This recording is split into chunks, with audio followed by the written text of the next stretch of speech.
마음씨 좋은 사람들이 왜 늘 뒤통수를 맞는지 궁금했던 적이 있나요? 모든 상황에서 이해하려고 노력하고 억지로 용서하며 자책하는 진짜 선량한 사람들 말입니다. 당신이 베풀면 상대는 당연하게 여기고 당신이 참으면 상대는 더 밟아버리죠. 그런데 더 놀라운 건 세상이 그 이기적인 사람들에게만 박수를 친다는 사실입니다. 철학자 니체는 이런 말을 했습니다. 선함이라는 것이 그것을 품은 영혼까지 파괴할 수 있다고요. 그렇다면 우리가 어려서부터 배워온 착한 사람 되라는 교육이 사실은 거짓말일까요? 오늘부터 이 충격적인 진실을 하나하나 파헤쳐 보겠습니다. 당신이 알고 있던 선함의 개념이 얼마나 잘못되었는지, 그리고 왜 착한 사람들이 항상 손해를 보게 되는지 말이죠. 태어날 때부터 모든 어른들이 똑같은 이야기를 반복했을 겁니다. 착하게 살면 좋은 일이 생긴다고, 남을 배려하면 복이 온다고, 양보하면 더 큰 걸 얻는다고 말입니다. 그런데 현실은 어떤가요? 가장 이타적이고 희생적인 사람들이 오히려 발판 취급받고 있지 않나요? 교활하고 계산적인 사람들이 승진하고 성공하는 동안 성실하고 정직한 사람들은 구석에서 무시당하고 있습니다. 니체는 이런 현상을 노예 도덕이라고 불렀는데요. 힘없는 사람들이 강한 자들을 길들이기 위해 만들어낸 시스템이라는 뜻입니다. 선악의 개념이 사랑이나 정의에서 나온 게 아니라 원한과 질투에서 시작됐다는 거죠. 생각해보면 고대 시대의 왕과 전사들은 악역으로 그려지는 반면 순종적이고 소극적인 민중들은 선량하다고 여겨졌잖아요. 이것이 바로 역사가 우리에게 심어준 가치관의 뒤틀림입니다. 현대 사회에서도 마찬가지입니다. 겸손함, 순종, 자기 희생 같은 가치들이 숭배받는 이유는 그것이 고귀해서가 아니라 모든 사람을 조용히 만들어 관리하기 쉽게 만들기 때문이에요. 결국 지금의 착한 당신은 다른 사람들에게만 유리한 불공평한 게임의 룰을 따르며 살고 있는 셈입니다. 당신은 선수가 아니라 다른 사람들의 게임 도구가 되어버린 거죠. 그렇다면 착함의 진짜 비용이 뭘까요? 단순히 피곤해지거나 손해보는 정도가 아닙니다. 자신의 진짜 모습을 조금씩 죽여나가는 일이에요. 화나고 억울할 때도 계속 웃어야 하고 야망이 있어도 겸손한 척해야 합니다. 욕심이 생겨도 만족하는 척해야 하죠. 이런 식으로 자신의 진짜 감정과 욕구를 억누르다 보면 어느새 자기 자신이 누군지 모르게 됩니다. 거울을 보면서도 낯선 사람을 보는 것 같은 기분이 드는 거예요.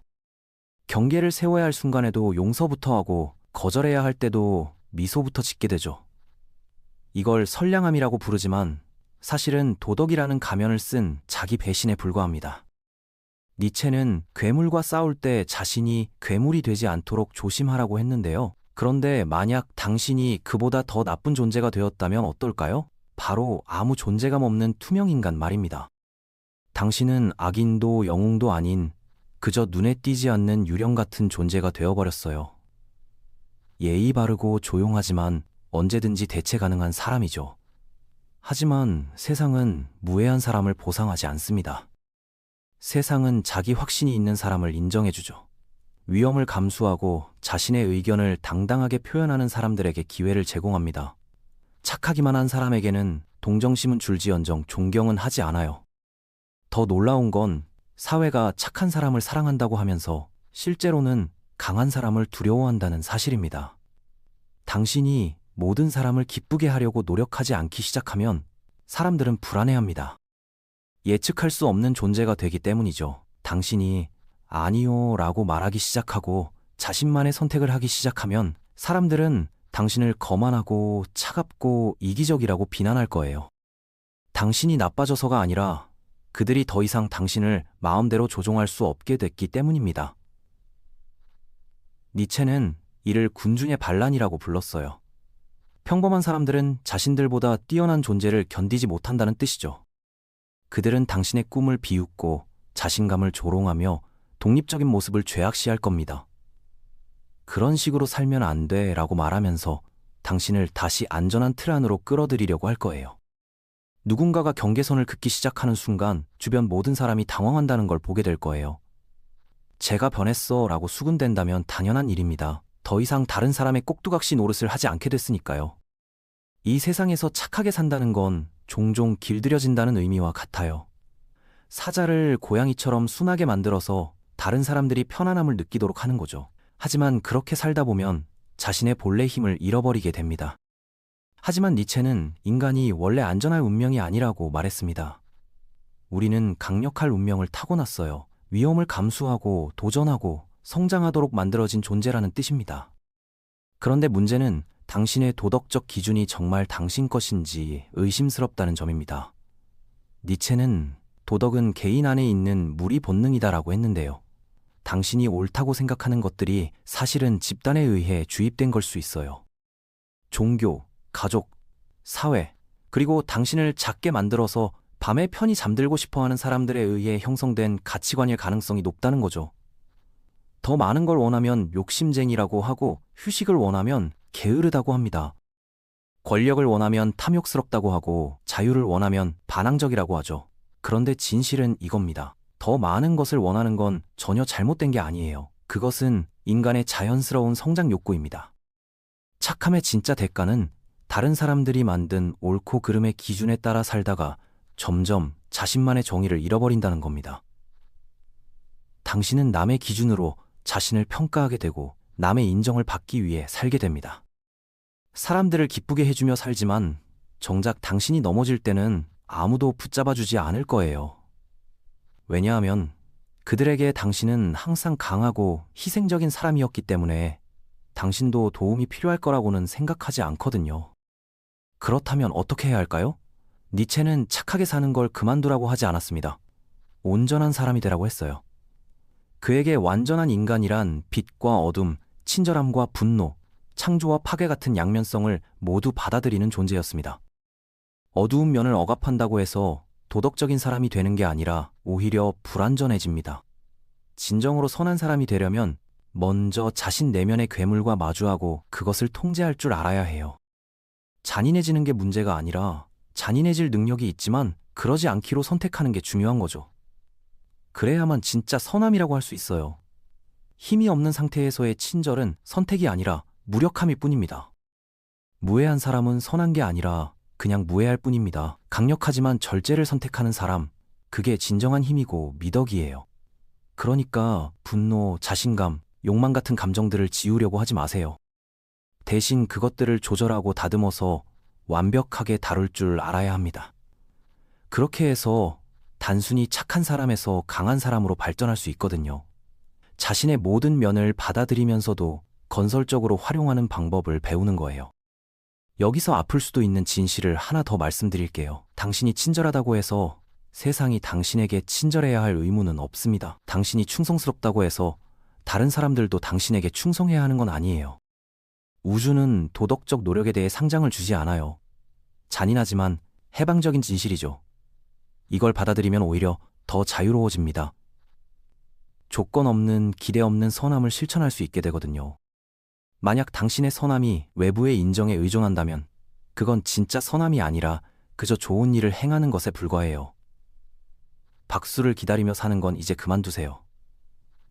좋게 보이려는 목적이 아니라 자신의 본성에 맞는 옳은 일을 하는 거예요. 선함의 대가를 깨달으면 당신 안에서 뭔가가 변하기 시작합니다.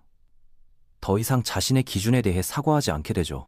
경계선을 설명하려고 애쓰지도 않고 사람들에게 자신의 의도를 이해해달라고 간청하지도 않아요. 잔인해지는 게 아니라 현실적이 되는 겁니다. 죄책감이 아닌 풍요로움에서 베풀기 시작하고 자신을 해치지 않으면서도 남을 도울 수 있게 되죠. 이것이 바로 건강한 이타주의의 모습입니다. 이게 바로 니체가 말한 위버맨시의 개념이었어요. 완벽한 존재가 아니라 남에게서 물려받은 가치가 아닌 스스로 만든 가치로 사는 사람 말입니다. 무엇이 선한지 묻는 대신 무엇이 나에게 좋은지 묻기 시작하면 갑자기 삶이 다시 의미 있게 느껴질 거예요. 솔직히 말하면 때로는 착한 사람 노릇하는 게 단지 두려움을 숨기는 방법일 때도 있어요. 거절당할까봐 두려워서 조용히 있거나 사랑받지 못할까봐 두려워서 과도하게 베풀거나 혼자가 될까봐 두려워서 억지로 웃는 거죠. 그건 선함이 아니라 감정적 자기 파괴예요.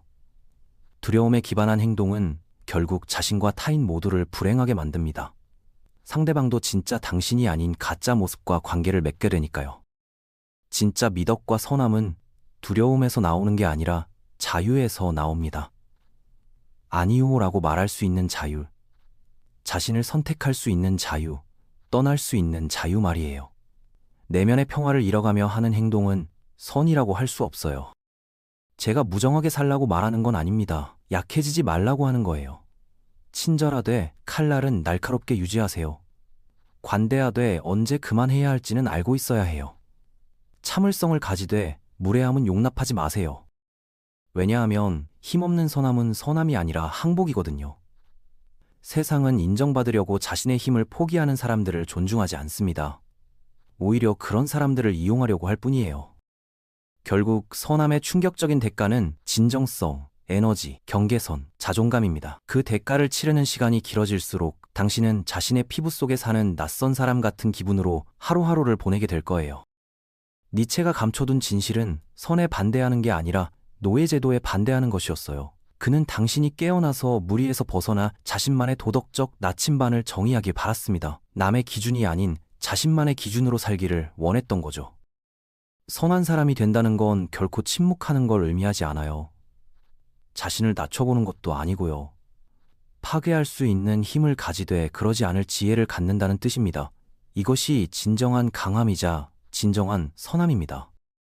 이 영상의 목적은 나쁜 행동이나 오만함을 조장하는 게 아닙니다. 왜 자신이 선한 행동을 하는지 이해하고 그것이 조건부가 아닌 확신에서 나오도록 하자는 거예요. 선한 사람이 된다는 건 다른 사람을 위해 자신을 파괴하는 게 아니라는 걸 깨달아야 해요. 옳기 때문에, 자신의 가치가 요구하기 때문에, 양심이 그렇게 말하기 때문에 선해야 한다는 뜻입니다. 인정받기 위해서가 아니라 그것이 자신답게 사는 방법이기 때문에 선택하는 거예요. 착한 사람들이 자주 최악의 상황을 겪는 이유는 선함 자체가 잘못되어서가 아니라 자신을 맨 마지막에 두고 다른 모든 사람을 먼저 생각하기 때문이에요. 거기서부터 모든 게 무너지기 시작하죠. 자신을 돌보지 않으면 결국 남도 제대로 돌볼 수 없게 됩니다. 비행기에서 산소 마스크를 자신이 먼저 착용하라고 하는 것처럼 자신이 건강해야 다른 사람도 도울 수 있는 거예요. 그러니 착하되 순종적이어서는 안 되고 친절하되 순진해서는 안 되며 도움이 되되 자신을 비워서는 안 됩니다. 진짜 선함은 당신을 지치게 만드는 게 아니라 더 강하게 만들어줘야 해요. 건강한 선함은 자신을 희생시키지 않으면서도 타인에게 도움이 되는 방법을 찾는 것입니다. 상호 존중과 균형이 있는 관계를 만들어가는 것이죠. 일방적인 주고받음이 아니라 서로가 성장할 수 있는 관계 말이에요. 이제 나가서 친절하세요. 하지만 위험할 정도로 친절하게, 두려움이 아닌 힘에서 나오는 그런 친절함으로 말이에요. 자신의 경계선을 명확히 하면서도 따뜻함을 잃지 않는 그런 사람이 되어보세요. 그렇게 할 때 당신은 비로소 진정한 선함이 무엇인지 알게 될 것입니다. 약함에서 나오는 친절이 아닌 강함에서 나오는 친절, 두려움에서 나오는 양보가 아닌 지혜에서 나오는 배려를 실천할 수 있게 될 거예요.